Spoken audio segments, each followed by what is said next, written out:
Halo semuanya, gimana kabarnya?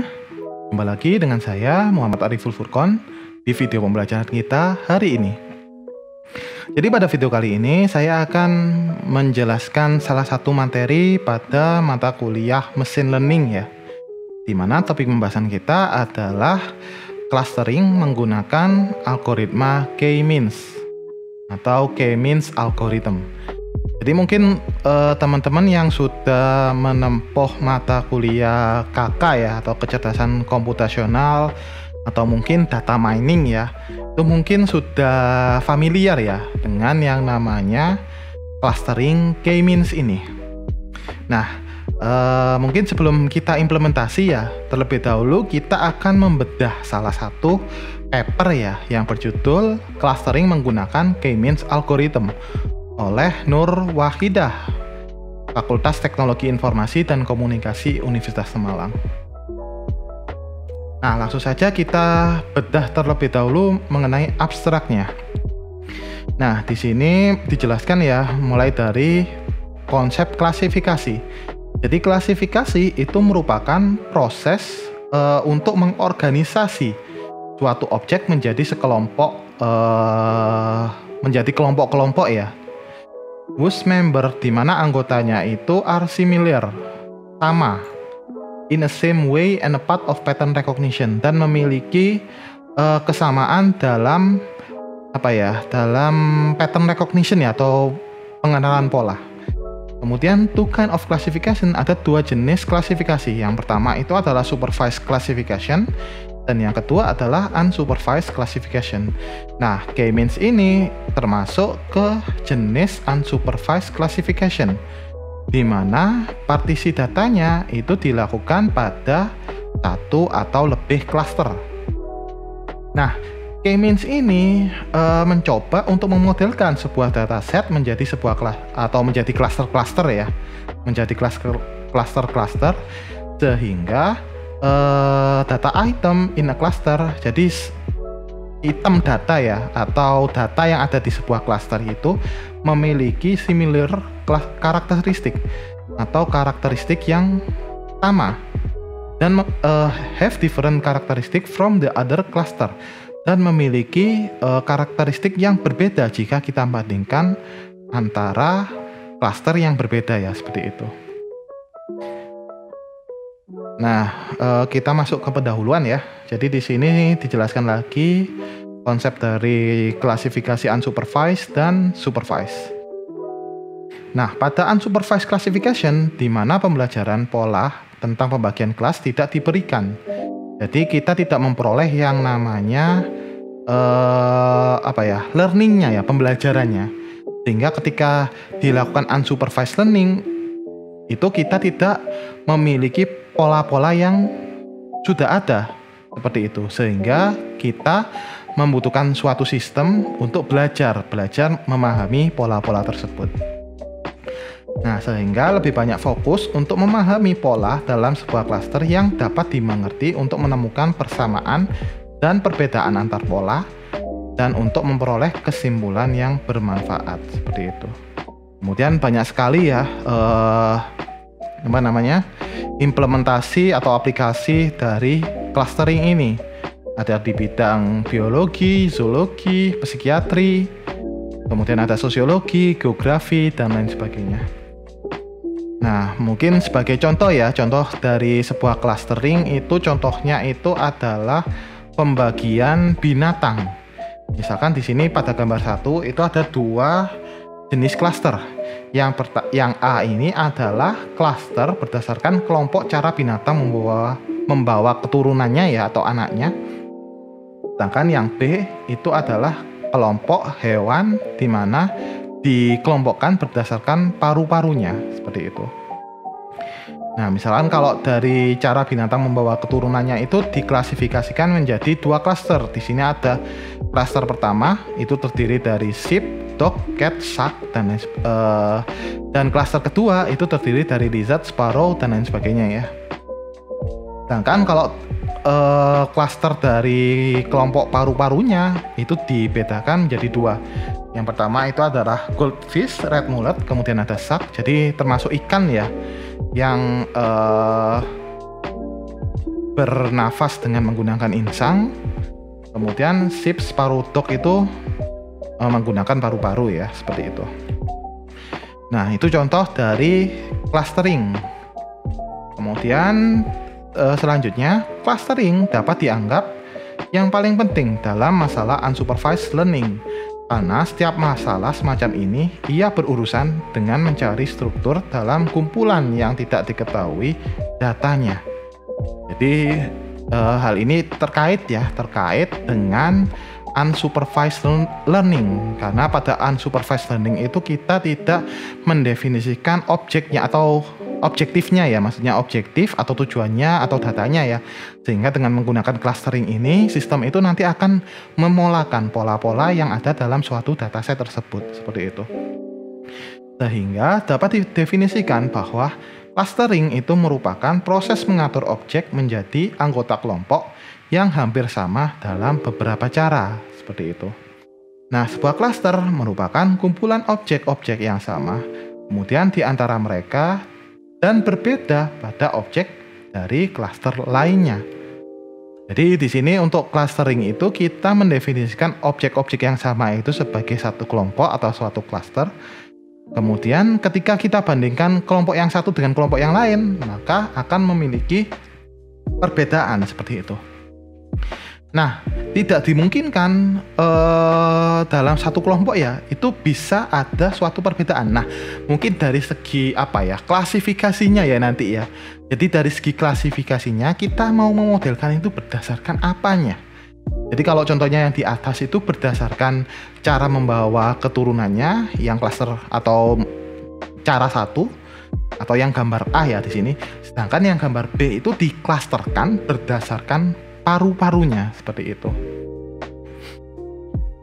Nah, misalkan di sini saya memiliki 4 kelompok data ya. Jadi 4 kelompok data 1, data 2, data 3 dan data 4. Nah, di sini dikelompokkan menjadi 4 klaster, teman-teman. Klaster yang pertama, klaster kedua, klaster ketiga dan klaster keempat. Nah, dengan memperhatikan gambar di atas, kita dapat mudah mengidentifikasi 4 kelompok menjadi data yang dapat dibagi, yaitu kesamaan dengan kriteria jarak antar 2 atau lebih. Jadi di sini clusteringnya itu didasarkan pada jaraknya atau distance-nya. Nah, hal ini disebut dengan distance-based clustering. Lain halnya untuk jenis pengelompokan konseptual clustering, di mana 2 atau lebih benda dalam klaster yang sama dengan mendefinisikan konsep secara umum untuk semua benda. Dengan kata lain, objek dikelompokkan menurut konsep deskriptifnya. Nah, kalau konseptual clustering itu konsepnya kayak yang di atas ya. Contoh yang di atas itu berdasarkan konseptual clustering, berdasarkan apa yang mau diklasterkan. Sedangkan kalau contoh yang di gambar 2 ini, itu didasarkan pada distance-nya atau didasarkan pada jaraknya. Seperti itu. Nah, tujuan dari clustering adalah untuk mengklasifikasikan sebuah data dengan cara menentukan pengelompokan ke dalam suatu dataset yang tidak diketahui. Tetapi bagaimana untuk menentukan clustering yang baik? Maka dapat menunjukkan tidak ada kriteria absolut terbaik yang akan bergantung pada tujuan akhir dari sebuah clustering. Nah, berhubungan dengan unsupervised learning ya, karena kita tidak mengetahui objektifnya itu seperti apa, tujuannya seperti apa, maka kita tidak dapat mendefinisikan apa yang namanya kriteria absolut terbaik itu, seperti itu. Nah, sehingga akibatnya pengguna yang harus menyertakan kriteria ini sehingga hasil clustering akan memenuhi kebutuhan mereka. Syarat yang harus dipenuhi dalam clustering algoritma adalah skalabilitas data. Seperti itu. Kemudian yang kedua, jenis atributnya ya. Kemudian yang ketiga, menemukan bentuk kelompok persyaratan minimal adalah domain pengetahuan untuk menentukan parameter masukannya. Kemudian selanjutnya, kemampuan untuk menangani gangguan. Kemudian ada dimensi tinggi, serta interpretabilitas dan usabilitas. Jadi ada beberapa hal yang harus diperhatikan ketika menggunakan clustering ini, seperti itu. Nah, kemudian lanjut yang kedua, ada beberapa contoh aplikasi ya dari algoritma atau pendekatan metode clustering ini. Misalkan contohnya di pemasaran, mencari kelompok pelanggan yang mirip dengan perilaku, kemudian diberikan database besar berisi data pelanggan. Mereka memperoleh properti dan catatan masa lalu. Jadi ini biasanya digunakan oleh sebuah marketplace ya, untuk apa? Mempersonalisasi pengguna. Jadi ini kaitannya ketika kalian itu sering browsing dalam suatu marketplace. Itu misalkan kalian itu ada yang suka browsing HP, katakanlah barang elektronik ya. Kemudian yang kedua itu ada yang suka browsing baju pakaian. Nah, kemudian sistem itu akan mengklasterkan pengguna-pengguna yang masuk kategori yang suka browsing HP, kemudian satunya itu yang suka browsing pakaian, sehingga ketika muncul notifikasi centing itu akan muncul pesan ya, nih ada HP baru, nih ada barang elektronik baru, nih ada fashion baru. Nah seperti itu, didasarkan pada minat dari sebuah pengguna, sehingga pemasarannya itu akan on target. Seperti itu teman-teman. Kemudian ada beberapa aplikasi lain yang bisa kalian pahami sendiri. Nah, kemudian klasifikasi ya, di sini ada beberapa macam klasifikasi, nanti silahkan ya bisa dipelajari sendiri. Kemudian saya akan masuk ke K-means. Jadi K-means itu merupakan algoritma untuk cluster N objek berdasarkan atribut menjadi key partisinya. Jadi sebuah dataset ya, itu dibagi menjadi K partisi, di mana nilai K atau nilai K-nya ya, partisi K-nya itu kurang dari N. Kemudian gambar berikut ini menunjukkan K-means clustering algoritma dalam tindakan untuk kasus 2 dimensi. Kemudian pusat awal yang dihasilkan secara acak. Jadi di sini pusat awal ini maksudnya itu adalah sentroidnya, pusat dari sebuah cluster seperti itu. Nah, biasanya ketika kita mendefinisikan di awal itu kita definisikan secara acak atau secara random. Kemudian background ruang partisi hanya untuk ilustrasi dan tidak dihasilkan oleh algoritma K-means. Maksudnya di sini background warna merah, warna hijau itu bukan termasuk bagian dari clustering ya, itu cuma bagaimana kita memudahkan kita ya dalam memahami clustering seperti itu. Oke, selanjutnya ketika kita memiliki 3 cluster ini ya, tahapan selanjutnya itu adalah kita mengevaluasi dari sentroidnya atau titik tengah dari klasternya. Nah, biasanya untuk penghitungan sentroidnya itu atau pembenaran sentroidnya itu biasanya kita menggunakan yang namanya penghitungan jaraknya, penghitungan distance-nya. Sehingga sekarang awal randomized point yang dipindahkan ke pusat dari masing-masing kelompok. Seperti itu. Nah, ketika sentroidnya itu dipindahkan, maka nanti akan dilakukan langkah yang kedua lagi. Kemudian langkah ketiga hingga mencapai suatu kondisi konvergen. Jadi maksudnya konvergen itu jarak antara sentroid itu sama-sama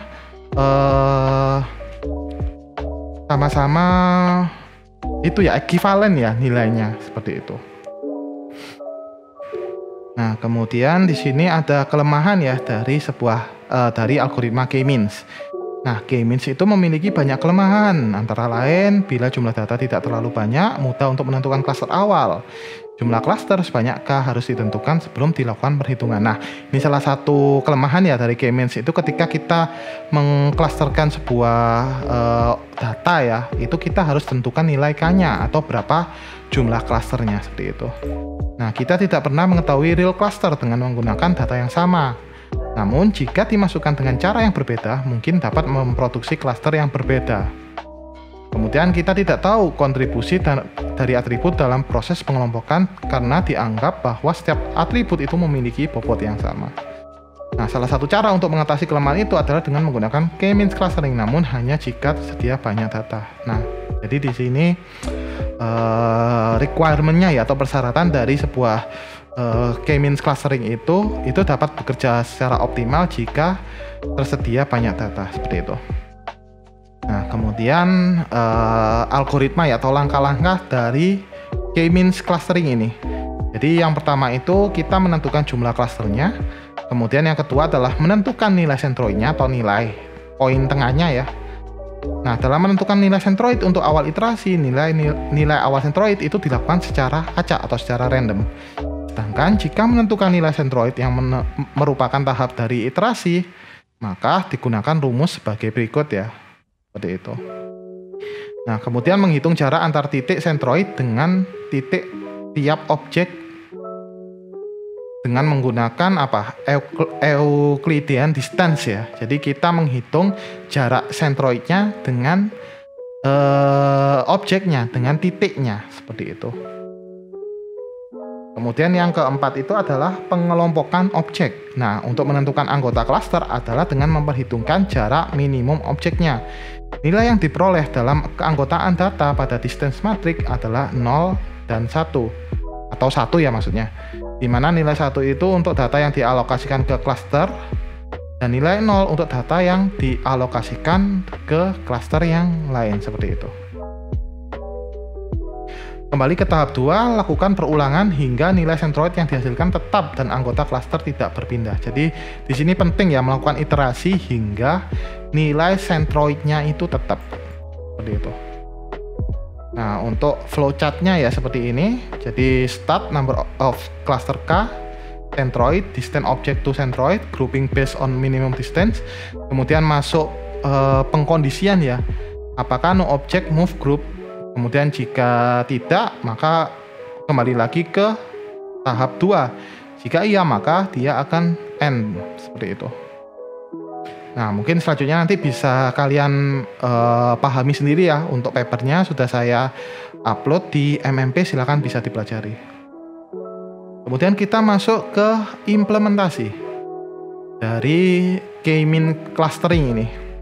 Nah, di sini sudah saya sediakan di GitHub ya. Nanti teman-teman bisa bisa buka untuk GitHub-nya, kemudian coba jalankan untuk program atau implementasi dari K-mean clustering ini. Nah, ini untuk definisinya ya. Jadi di sini saya ambil dari referensinya dari Dr. Michael J. Gerbet ini. Jadi di sini nanti bisa dibaca untuk definisinya sudah saya jelaskan tadi ya untuk di papernya ya. Jadi nanti bisa dibaca sendiri. Nah, kemudian kita masuk ke step 1 yaitu step import library. Jadi di sini kita import library terlebih dahulu. Nah, library yang kita butuhkan itu adalah Pandas, kemudian NumPy, kemudian ada Matplotlib, pyplot, kemudian ada kita pakai library-nya Escalent ya. Jadi kita pakai library-nya Escalent cluster, kemudian kita import K-means. Nah, di sini penjelasannya ya. Pandas itu untuk reading and writing spreadsheet. Jadi untuk proses membaca atau melakukan writing spreadsheet ya atau CSV. Kemudian NumPy for carrying out efficient computation. Jadi NumPy itu digunakan untuk melakukan komputasi yang efisien.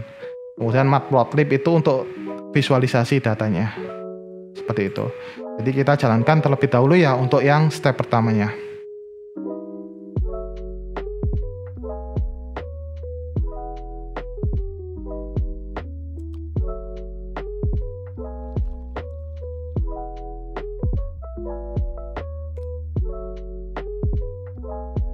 Masih loading.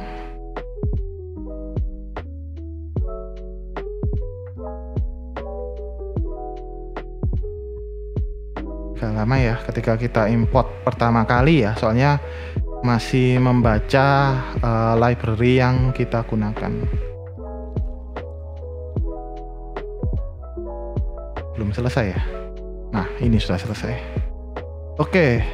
Setelah step 1 selesai, kita masuk ke step kedua.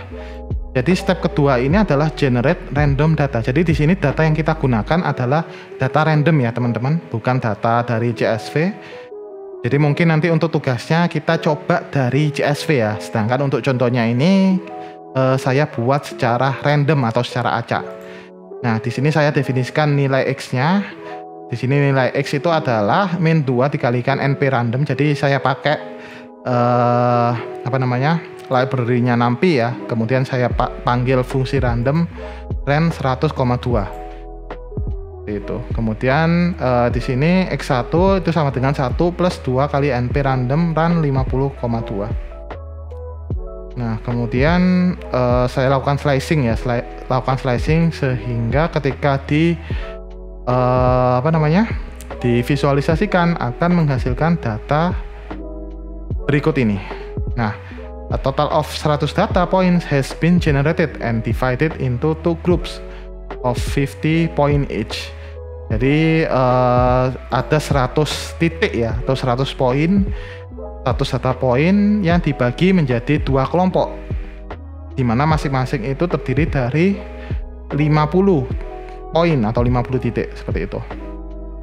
Nah, kemudian kita masuk ke step ketiga. Jadi step ketiga ini adalah use scikit-learn ya. Jadi kita menggunakan namanya library scikit-learn. Now we'll use some of the available function in the scikit-learn library to process the randomly generated data.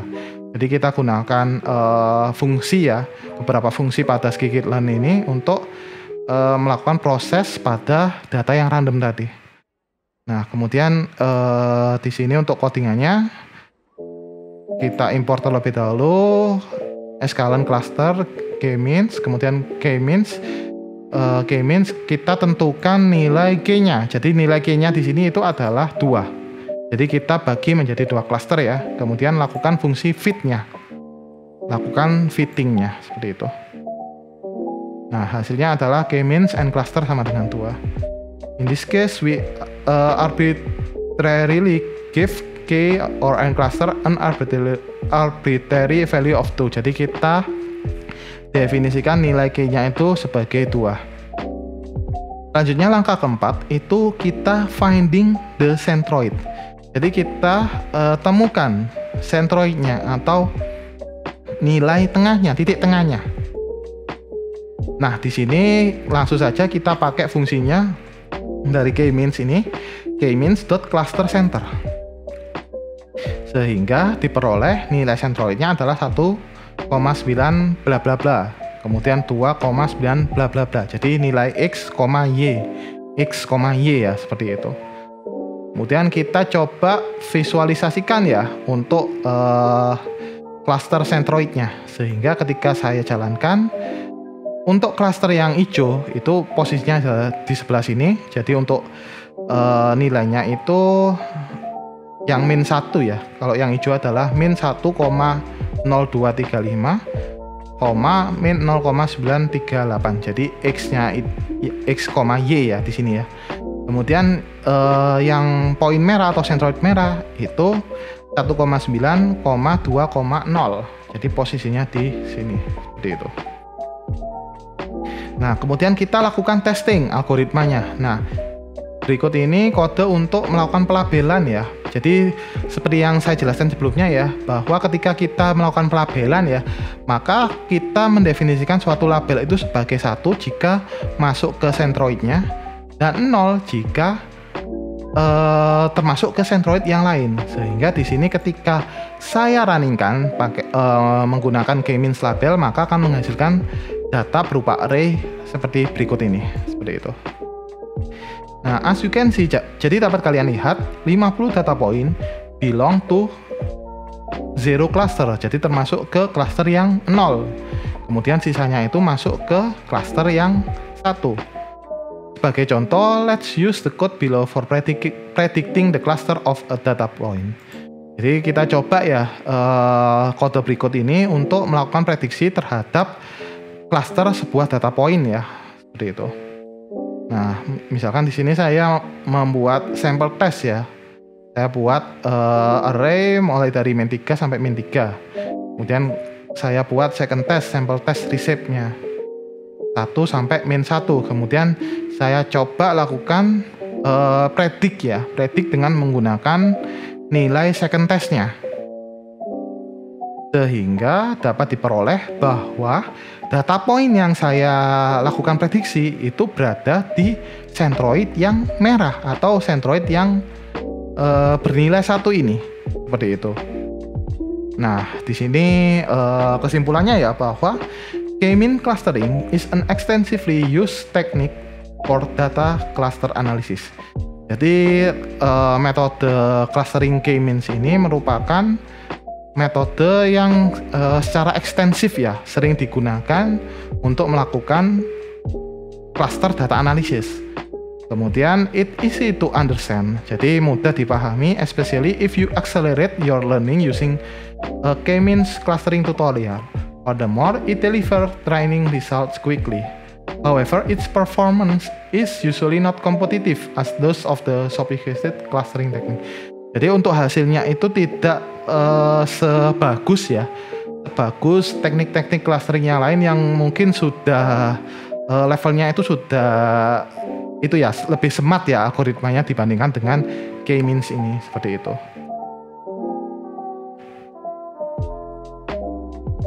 Nah, mungkin itu dulu ya untuk penjelasan dari K-mean clustering ini. Jadi nanti silahkan bisa kalian coba untuk codingannya. Kemudian mungkin nanti juga saya sediakan tugas ya agar kalian mencoba mengimplementasikan K-mean clustering ini. Jadi itu dulu untuk video kita kali ini. Kurang lebihnya saya mohon maaf. Terima kasih. Wassalamualaikum warahmatullahi wabarakatuh.